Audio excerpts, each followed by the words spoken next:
ওম নমো ভগবতে মহাপুরুষায় শিবানন্দায়। ওম শিবানন্দায় বিদ্মহে বিশ্বনাথায় ধীমহি তন্ন মহাপুরুষ প্রচোদয়াৎ। আজকে এই নবপর্যায়ে শ্রী শ্রী শিবানন্দ বাবা লীলা কথামৃত, যেটা আমি গতকাল শুরু করেছি, তার দ্বিতীয় পর্বে আমি বলবো শ্রী শ্রী শিবানন্দ বাবার দীর্ঘ জীবনের রহস্য। গত 2024 সালের 1, 2 এবং 3 মার্চ এই 3 দিন বাবা মায়াপুরে ছিলেন। মায়াপুর দর্শন করেছিলেন। ওখানে নতুন মন্দিরের উদ্বোধন উপলক্ষে তিনি আমন্ত্রিত ছিলেন। আমরাও ভক্তরা অনেকে 3 দিন বাবার সঙ্গে মায়াপুরে বাস করেছি। 2 তারিখ 2রা মার্চ বাবা আমাকে, সকালবেলার অনুষ্ঠান ছিল তখন আমরা জয়েন করেছি। দুপুরে আমাকে ফোন করলেন বাবা, কাউকে দিয়ে ফোন করে বললেন দুপুরবেলা তুমি একা একা আমার কাছে আসবে। তারপরে আবার ফোন করলেন সুমন আমাকে সঙ্গে এনো। তো 2 তারিখে দুপুরবেলা 2রা মার্চ বাবার কাছে গেলাম। ঘরের মধ্যে আমি, সুমনা ছিলাম, পম্পা ছিল, আর ডক্টর গড়াইয়ের ছেলে গোপাল ছিল, মামুনি ছিল, বাবা ছিল। তো বাবা আমাকে বললেন, প্রায় ঘন্টা দেড়েক তো ছিলামই। বাবা বললেন যে আমার দীর্ঘ জীবনের রহস্যটা আমি তোমাকে বলবো, এবং এটা তুমি যে নতুন বইটা করবে এই বইটা আধা করবে, মন্ত্রগুলোকে সব দেবে মন্ত্রগুলো, আর বইটাকে ছোট করে দাও। ঠিক আছে বাবা। তো এই 24 সালে বললেন বাবা, এবং এই বইটাই বাবার ইচ্ছা অনুসারে, যেটা শিলিগুড়িতে প্রকাশিত হলো নতুন বইটা, সেটা হচ্ছে শিবানন্দ বাবা সফল জীবনের দিশারি। তাতে একটা চ্যাপ্টার রেখেছি আমি শ্রী শ্রী শিবানন্দ বাবার দীর্ঘ জীবনের রহস্য, এবং এটার উৎস হচ্ছে এই 2 তারিখে দুপুরবেলা বাবা যা বলেছিলেন। শিবানন্দ বাবা জীবন হচ্ছে জগতের আধ্যাত্মিক ইতিহাসে একটি অনুপম ও বিরল জীবন। 128 বছর তিনি বেঁচে ছিলেন, এবং তিনি নীরব দেহেই বেঁচেছিলেন। তার সুগার স্বাভাবিক ছিল, প্রেশার স্বাভাবিক ছিল, থাইরয়েড, কোলেস্টেরল ইত্যাদি সব স্বাভাবিক। কোনো অস্বাভাবিকতা তার মধ্যে ছিল না রক্তে। তার কিডনি, হার্ট, লাংস সব কিছু ভালোভাবে কাজ করত। শুধু বয়সজনিত কারণে তার একটু কানে কম শুনতেন, চোখে তার চশমা লাগতো না লিখতে গেলে, দূরের জিনিস দেখতে একটু অসুবিধা হতো। আর শেষ কয়েক বছর মধ্যে মধ্যে তিনি একটু শ্বাসকষ্টে ভুগতেন, কিন্তু তার জন্য তার স্বাভাবিক জীবনের কোনো অসুবিধা হয়নি। কারণ তিনি 2024 সালে তিনি তার জীবনের, আমার দেখা অন্তত সবচেয়ে বেশি 22, 23, 24, বিশেষ করে 24-এ তিনি ভ্রমণ করেছেন এবং বহু জায়গায় গিয়েছেন। তার মধ্যে 24-এ বাংলাদেশে যেমন গেছেন তিনি, তেমনি তিনি কাশ্মীর গিয়েছেন 24-এর শেষে। 24-এর শেষে নয়, এটা 25-এ গেছেন কাশ্মীর। 24-25 এই যে একটা বছর আর কি, একটা বছর কয়েক মাস এত তিনি ভ্রমণ করেছেন। এবং জীবনের শেষে তিনি যেই কাশ্মীর ভ্রমণটা করলেন, কাশ্মীর জম্মুতে বৈষ্ণোদেবী দর্শন করলেন 25শে এপ্রিল 2025 সালে। 27শে এপ্রিল তিনি বেনারসে ফিরে এলেন, এবং মাত্র 3 দিন তিনি বেনারসে থাকলেন। তারপরেই তার সেই শ্বাসকষ্ট যেটা মধ্যে মধ্যে হতো সেটা একটু হলো, এবং ডাক্তার বললেন যে ওনাকে হসপিটালে ভর্তি করতে হবে। বাবাকে হসপিটালে ভর্তি করা হলো BHUতে, এবং তিনি 3 দিন সেখানে ছিলেন। 3রা মে সকালবেলাও তিনি যথেষ্ট ভালো, অন্তত বাহ্যিকভাবে দেখা গিয়েছিল, তার ভক্তকে তিনি, ফাল্গুনী ভট্টাচার্যকে সেবা দিলেন, জোর করেই সেবা করালেন, যার তার বরাবরের অভ্যাস। দুপুরের পর থেকে তার শ্বাসকষ্টটাও বাড়ে এবং পায়খানা করার সমস্যা হয়, এবং রাত্রিবেলা তার হার্ট ফেল করে। তো কিছুটা কষ্ট শেষে পেয়েছেন, কিন্তু স্বাভাবিক জীবনযাপন তিনি করে গেলেন। এই যে নীরব দেহ তিনি কাটিয়ে গেলেন 128 বছর বয়স অবধি। মানুষ 70-80 বছর হলেই কত রকম রোগ হয়, আর তিনি 128 বছর অবধি কী করে নিরোগ জীবনযাপন করলেন। এটি একটি রহস্য। এটি বাবার কাছে শুনেছি বা আমি দেখেছি, সেটা আমি বলছি। প্রথমত, শিবানন্দ বাবা ছোটোবেলায় শুনেছিলেন, স্বদেশে পূজ্যতে রাজা, বিদ্যান সর্বত্র পূজ্যতে। তাই ছোট বয়স থেকেই তার বিদ্যার প্রতি গভীর অনুরাগ। তিনি আশ্রমে থাকতেন নবদ্বীপে। তার গুরুদেব ওঙ্কারানন্দ গোস্বামীর গঙ্গার চড়ায় যে কুঠিয়া ছিল সেখানে থেকেই পড়াশোনা করতেন, আশ্রমের কাজ করতেন। তার মধ্যেই তার নবদ্বীপ হিন্দু স্কুলে তার পড়াশোনা চলত। সেখান থেকে তিনি তখনকার এন্ট্রান্স পাস করলেন। খুব ভালো রেজাল্ট করতে পারেননি, আশ্রমের অনেক কাজ হতো। তারপর গুরুদেব তাকে পাঠালেন কলকাতায়। কলকাতায় তার পরবর্তী আইএসসি বা আরও উচ্চতর ডিগ্রি এমএসসি করেছিলেন ফিজিওলজিতে, কলকাতায় তিনি করলেন।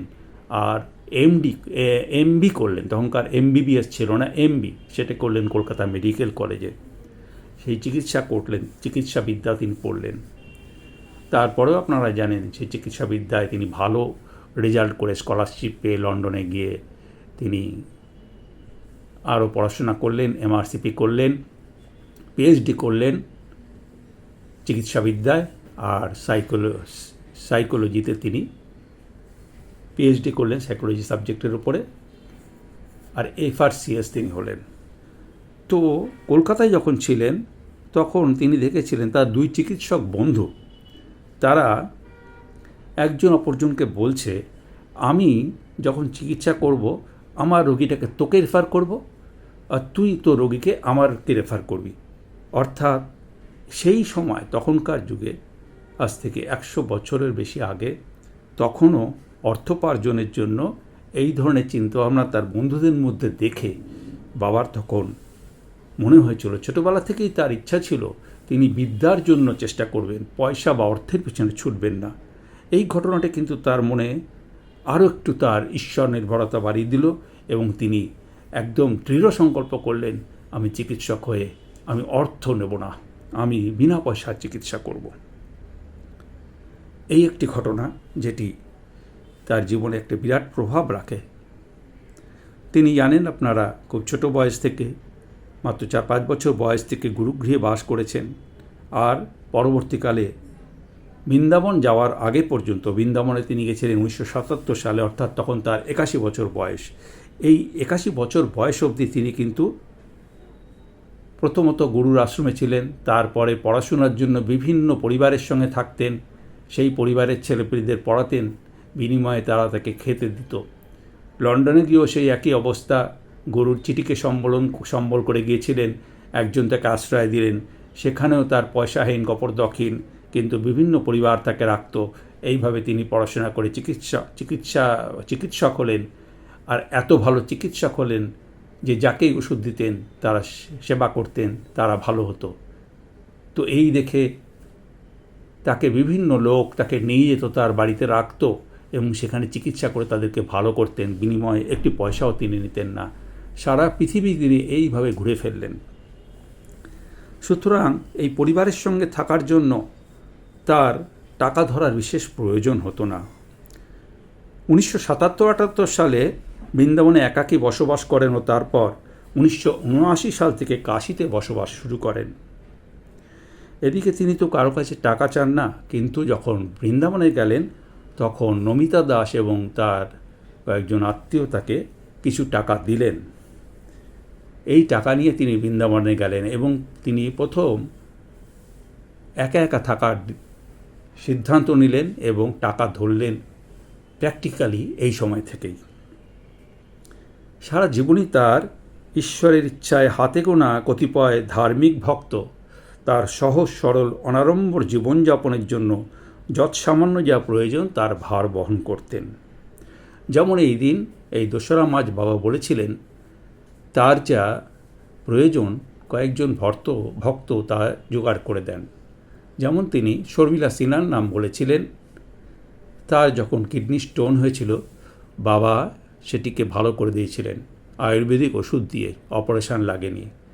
তারপর সে যখন লন্ডনে যান পড়াশোনার জন্য, বাবা আশ্রমে থেকে তার আশীর্বাদ করেন এবং লন্ডনে যাওয়ার পরে বাবা বলেছেন 18,000 কত একটি সংখ্যায় অতজনের মধ্যে শর্মিলা যাতে চাকরি পায় বাবা তার জন্য জব করেছিলেন এবং শর্মিলা সেই চাকরিটা পেয়েছিল।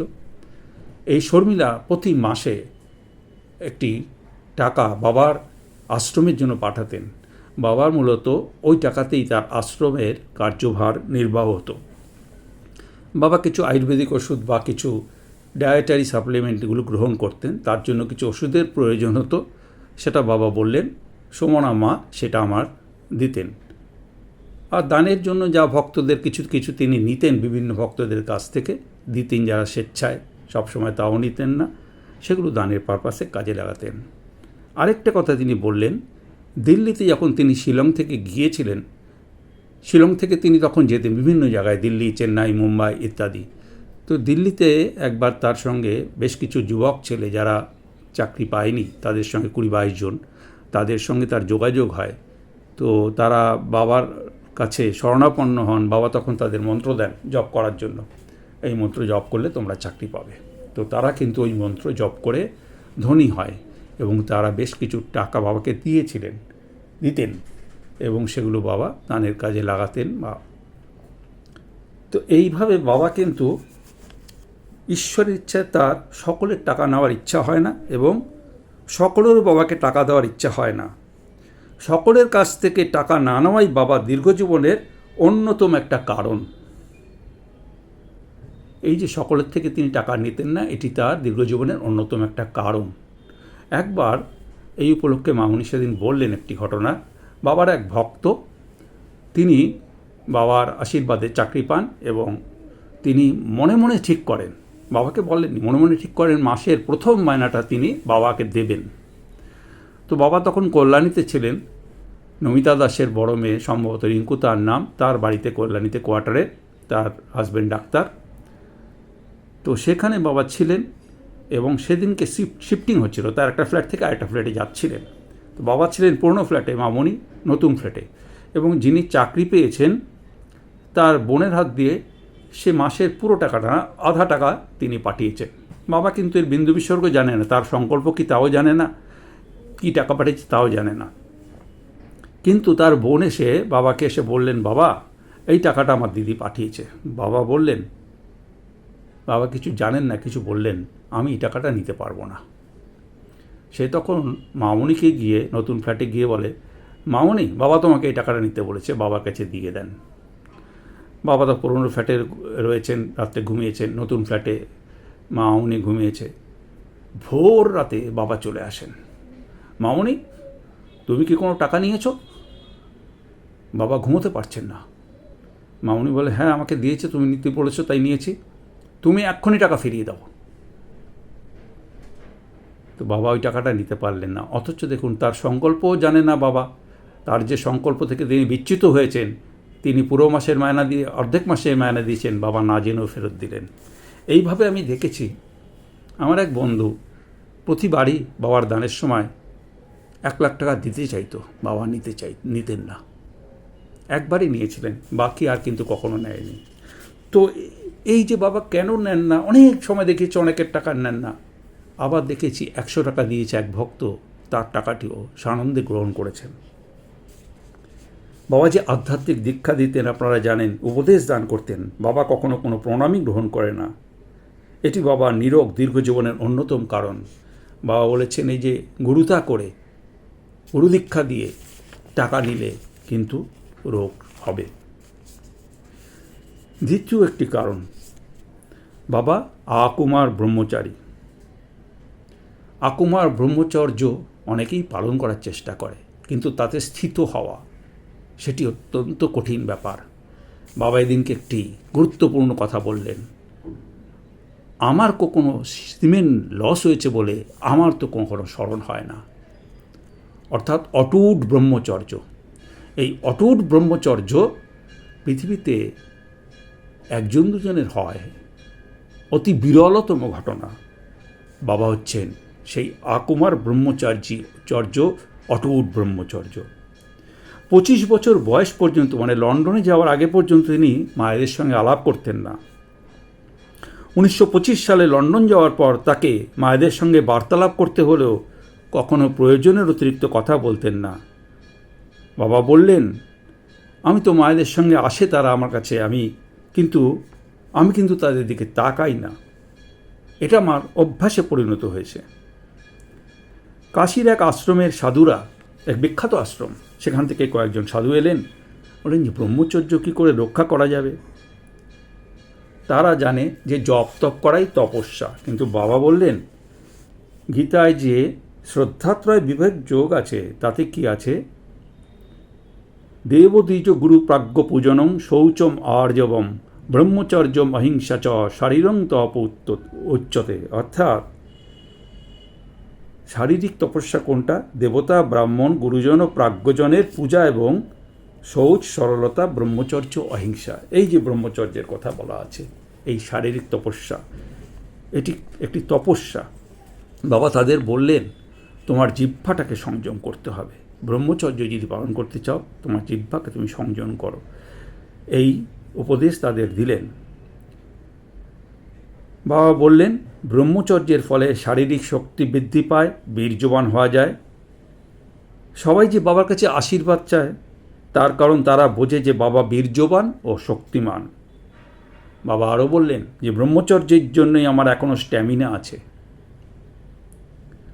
তৃতীয় একটি কারণ, বাবা বলেন যে জিহ্বার সংযম না থাকলে সুস্থ জীবনযাপন করা যাবে না। মানুষ যে অসুস্থ হয় তার প্রধান কারণ জিহ্বার সংযম নেই। বাবা একটি কথা বললেন, জিহ্বার লালসায় ইতি উতি ধায়, শিষ্ণুতর পরায়ণ কৃষ্ণ নাহি পায়। বাবা জানেন যে তার জিহ্বার সংযম কীরকম। আমাকে বললেন, এই যে বেগুন পোড়া দিয়ে আমি ভাত খেয়ে নিতে পারবো, তুমি কিন্তু পারবে না। আমি কিন্তু আনন্দ মনে তৃপ্তি সহকারে খেয়ে নেব। তো বাবা এই যে তৃপ্তি সহকারে এই সাধারণ খাবারগুলো খেতে পারতেন। আজীবন তিনি শাকাহারী। তেল ছাড়া সিদ্ধ সবজি, ভাত, রুটি, কখনো ডাল তার খাদ্য। কোনো রকম মিষ্ট দ্রব্য তিনি খেতেন না। কখনো সন্দেশ, রসগোল্লা কখনো তিনি খেতেন না। বাবা সহজ সরল সুপাচ্য আহার গ্রহণ করেন। আরেকটা হচ্ছে, যার তার হাতে যেখানে সেখানে অসময়ে বাবা কোনো খাদ্য গ্রহণ করেন না। আমরা দেখেছি বাবা 2 বার বড়জোর 3 বার খাদ্য গ্রহণ করতেন, মাঝখানে কোনো খাবার তিনি খেতেন না। চতুর্থ আরেকটা কারণ, বাবা গরিব, দুঃখী, রোগীর কষ্ট দেখে বিগলিত হন। আপনারা জানেন পুরীতে 50 বছর ধরে কুষ্ঠরোগীদের বাবা দান করে আসছেন। বাবা কারো কাছে তো অর্থ কখনো চান নাই দান করার জন্য। যখন ঈশ্বরের ইচ্ছা যেমন জুট তিনি তেমনিভাবে দান করতেন। আগেই বলেছি, দিল্লির কিছু যুবক তাকে টাকা দিয়েছিলেন এবং কিছু কিছু ভক্ত তার কাছে খুব বিনীতভাবে, খুবই আগ্রহ করে টাকা দিতে চাইতেন এবং সেক্ষেত্রে বাবা গ্রহণ করতেন এবং দানে কাজে লাগাতেন। কিন্তু ঈশ্বরের ইচ্ছায় তার দান করার শুভ সংকল্প কখনো অপূর্ণ থাকেনি। বাবা বললেন, এই দান করার জন্যই ঈশ্বরের বিশেষ আশীর্বাদ লাভ করে তিনি এখনও সুস্থ আছেন। পঞ্চম একটি কারণ, বাবার জীবনটা চলে ঘড়ি ধরে। তিনি ঘড়ি কিন্তু পড়তেন না, কিন্তু তার একদম রুটিন মাপা। রোজ প্রতিদিন ভোর 2:30-3টের সময় তিনি ঘুম থেকে উঠে যেতেন। আজীবন তিনি করেছেন তাই। সকালে উঠে তিনি জপ ধ্যান যেমন করতেন, পূজা পাঠের সঙ্গে সঙ্গে 1 ঘন্টা হাঁটেন। তিনি হেঁটে হেঁটে জপ করতেন। বলে এটার সঙ্গে ফিজিক্যাল, মেন্টাল এবং স্পিরিচুয়াল এক্সারসাইজ একসঙ্গে হয়ে যায়। এই হাঁটাটা তার ফিজিক্যাল এক্সারসাইজ হচ্ছে, আর জপ করছেন তিনি এক মনে, এটা হচ্ছে স্পিরিচুয়াল এক্সারসাইজ। তিনি 1 ঘন্টা খালি হাতে ব্যায়াম, যোগাসন ও প্রাণায়াম করতেন। তার কতগুলো আসন তিনি বলতেন, সর্বাঙ্গাসন, পবনমুক্তাসন, যোগমুদ্রা, শক্তিচালনী মুদ্রা এবং অন্যান্য কিছু শীতলী প্রাণায়াম, এগুলো তিনি করতেন। তিনি বলতেন দিবানিদ্রা খুব ক্ষতিকর। দিবানিদ্রা তিনি কখনো দিতেন না। আর সর্বদাই তিনি কর্মে ব্যস্ত থাকতেন। তিনি পড়তে খুব ভালোবাসতেন। সবসময় কোনো না কোনো কাজে, পাঠে ব্যস্ত থাকতেন। আবার ঠিক রাত্রি 9টায় তিনি শুতে যেতেন। শোয়ার জন্য, ঘুমের জন্য কোনো চেষ্টা করতে হতো না। শোয়ার সঙ্গে সঙ্গেই তিনি ঘুমিয়ে পড়তেন। তার এই যে সময়ানুবর্তিতা, নিয়মানুবর্তিতা তার দীর্ঘ জীবনের আরেকটি অন্যতম কারণ। আরেকটা কী জিনিস, ষষ্ঠ কারণ হচ্ছে বাবার কোনো কামনা বাসনা নেই, দুঃখ নেই, সমস্যা নেই, অতীতের চিন্তা নেই, ভবিষ্যতের জন্য কোনো উদ্বেগ বা দুশ্চিন্তা নেই, কোনো নৈরাশ্য নেই। তিনি সদা আনন্দময় চিত্তে বিরাজ করছেন।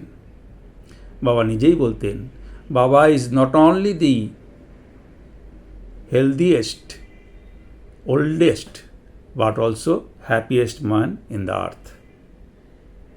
এইগুলি বাবার দীর্ঘ জীবনের একটি অন্যতম কারণ। এই বাবা নীরোগ দেহের একটি উদাহরণ আমাদের সামনে তুলে গেছেন। আমরা যতটুকু সেটা গ্রহণ করতে পারব, ততটুকুই আমরা লাভবান হব। তার সহজ সরল জীবন, সহজ সরল খাদ্যাভ্যাস, তার শরীরচর্চা, তার নির্লোভিতা, তার দান, এগুলো এবং তার তপস্যা, শারীরিক, মানসিক এবং বাচিক তপস্যা, গীতায় যা বলা হয়েছে, এবং জপ, এগুলো যদি আমরা সঙ্গে যতটুকু ফলো করতে পারবো, যতটুকু অনুসরণ করতে পারবো, আমাদের